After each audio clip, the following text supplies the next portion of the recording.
Hi అండి. ఈరోజు మనం ఆలు టొమాటో కర్రీ ఎలా చేయాలో చూడబోతున్నాము. ఇది చాలా సింపుల్గా, ఎక్కువ మసాలాస్ ఏం లేకుండా చాలా టేస్టీగా, క్విక్గా ఎలా చేసుకోవాలో చూస్తామండి ఈరోజు. ఇది రైస్లో కావచ్చు, రోటీలోకి, చపాతీలోకి దేంట్లోకి తిన్నా కూడా చాలా బాగుంటుందండి. మరి ఇంత సింపుల్ రెసిపీని ఎలా చేయాలో చూద్దామా? మనకి ఎందుకంటే ఆలస్యం, ఈ వీడియోని లాస్ట్ వరకు చేసి లైక్ చేయండి. నచ్చితే మటుకు సేవ్ చేసి పెట్టేసుకోండి. Let's go. దీనికోసం ముందుగా మనకు వచ్చేసి ఒక 1/2 కిలో ఆలు కావాలి. అలానే 3 మీడియం సైజ్ టొమాటోస్, ఒక పెద్ద సైజు ఆనియన్, అలానే కొత్తిమీర, కరివేపాకు కూడా తీసుకొని మొత్తాన్ని వాష్ చేసి, అలానే 1 స్పూన్ వచ్చేసి అల్లం వెల్లుల్లి పేస్ట్ కావాలి. ధనియా జీలకర్ర పౌడర్ 1 స్పూను, కారం వచ్చేసి 1 స్పూన్ తీసుకోండి. ఉప్పు 1 స్పూన్ తీసుకునేసి మనం టేస్ట్ మళ్ళీ అడ్జస్ట్ చేసేసుకుందాము. అలానే పోపు దినుసులు, పసుపు వచ్చేసి ఒక 1/2 స్పూన్ తీసుకుంటే సరిపోద్దండి. ముందుగా బంగాళదుంపని నీట్గా వాష్ చేసుకోండి, పైన మట్టి గిట్టి అంతా పోయేలాగా.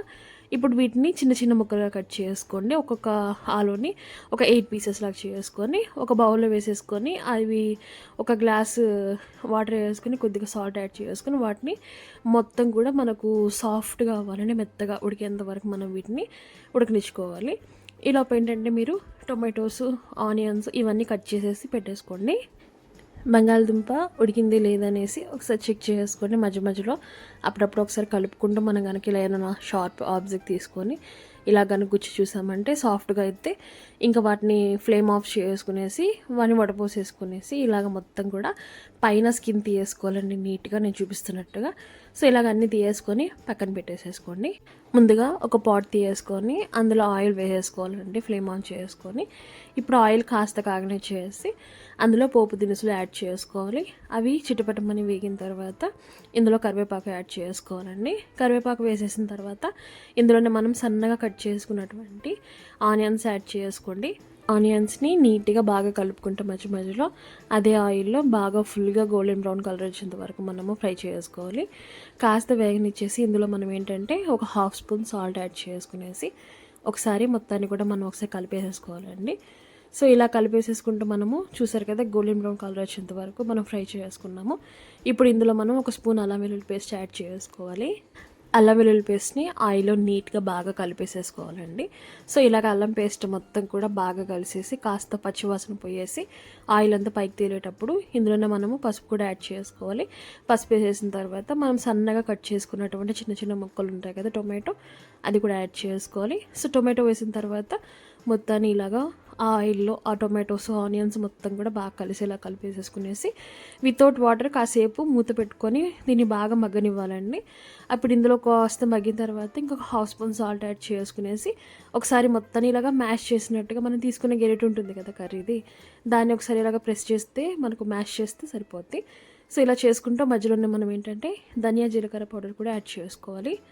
ఈ ధనియా జీరా పౌడరు నీట్గా కలిసిన తర్వాత కాస్త వేగనిచ్చేసి ఇందులోనే మనం వచ్చేసి 1 స్పూన్ కారం కూడా యాడ్ చేసుకోవాలి. కారం అనేది మీరు తగ్గించుకోండి, స్పైసీనెస్ తక్కువ కావాలనుకుంటే. నేను స్పైసీ ఎక్కువ తింటాను కాబట్టి కాస్త ఎక్కువగా వేసుకున్నానండి. సో ఇదంతా వేసేసిన తర్వాత మొత్తం కూడా ఒకసారి బాగా కలిపేసేసుకునేసి ఇప్పుడు ఇది మొత్తం వాటర్ లేకుండా నీట్గా బాగా మ్యాష్ చేసుకుంటూ ఇలా కలిపేసేసుకోవాలి. సో వన్స్ ఇలాగ మనకు మెత్తటి పేస్ట్ ఈ కన్సిస్టెన్సీ వచ్చిన తర్వాత మనము ఆల్రెడీ ఉడకపెట్టేసుకున్నాం కదా, తోలు తీసేసుకున్నాం కదా పైది, సో ఆ బంగాళదుంపని ఇందులో యాడ్ చేసుకోవాలి.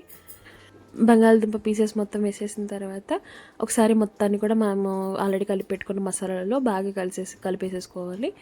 ఇప్పుడు ఇందులో ఏంటంటే ఒక గ్లాస్ నిండుగా వాటర్ యాడ్ చేసుకోవాలండి. వాటర్ యాడ్ చేసుకున్న తర్వాత మొత్తాన్ని ఒకసారి బాగా కలిపేసేసుకునేసి మూత పెట్టుకొని ఒక 5 మినిట్స్ ఉడకనిస్తే చాలు. ఎందుకంటే మనం ఆల్రెడీ ఈ బంగాళదుంప ఉడికిపోయింది, మనం టొమాటో ఇది కూడా బాగా ఉడకనిచ్చేసాము. సో ఇవన్నీ కలిపేసేసుకొని ఒకసారి ఒక 5 మినిట్స్ ఉడకనిచ్చేస్తే పైకి ఇలాగా ఆయిల్ అంతా కూడా పైకి ఇలాగా తేలుతూ బాగా వచ్చేస్తుంది కదా. మీరు ఇంకా ఈ కన్సిస్టెన్సీ ఇంత థిక్గా వచ్చేసినప్పుడు కొద్దిగా కొత్తిమీర వేసేసుకునేసి ఇంకా వెంటనే ఫ్లేమ్ ఆఫ్ చేసుకుని మూత పెట్టేసుకొని ఒక 10 మినిట్స్ వదిలేసేయండి. అంతే అండి, మన ఆలు టొమాటో కర్రీ చాలా సింపుల్గా, చాలా తక్కువ ఇంగ్రీడియంట్స్తో రెడీ అయిపోయింది కదా. ఎంత తక్కువ ఇంగ్రీడియంట్స్తో రెడీ అయినా కానీ టేస్ట్ మటుకు అంతగా డబల్ ఉంటుందండి. మీరు మటుకు ఖచ్చితంగా ట్రై చేయాల్సిన రెసిపీ. బ్యాచిలర్స్ అయితే మటుకు మీరు ఏ కర్రీ లేనప్పుడైతే ఇలాగ సింపుల్గా ఏమైనా కర్రీస్ ట్రై చేయాలంటే ఈ కర్రీ ట్రై చేసేయండి. మనకి ఎందుకంటే ఆలస్యం, వెంటనే వెళ్ళి ట్రై చేసేయండి. లైక్ చేయండి, షేర్ చేయండి, సబ్స్క్రైబ్ చేసుకొని మన ఫ్యామిలీలోకి వచ్చేసేయండి. Thanks for watching.